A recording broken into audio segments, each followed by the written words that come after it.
इथे आपल्याला प्रश्न विचारला आहे की सर्वात जास्त काय आहे. ठीक आहे, सर्वात जास्त. आणि आपल्याला इथे पर्याय दिले आहेत की तारे, संख्या की अक्षरे. आणि खाली या चौकोनात तुम्ही बघू शकता की काही तारे आहेत, काही अक्षरं आहेत, काही संख्या आहेत. आता आपण मोजूया बरं का, की इथे तारे किती आहेत.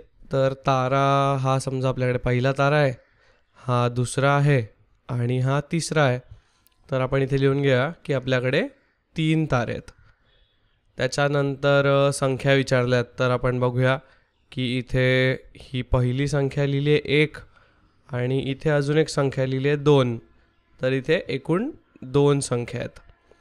आणि इथे अक्षरं विचारलेत तर अक्षरं किती आहेत आपल्याकडे. तर पहिलं म्हणजे हे एक अक्षर आहे, हे एक अक्षर आपल्याला दिलं आहे आणि इथे हे एक अक्षर आहे. म्हणजे हे पहिलं अक्षर, हे दुसरं अक्षर, इथे 2 अक्षर आहेत.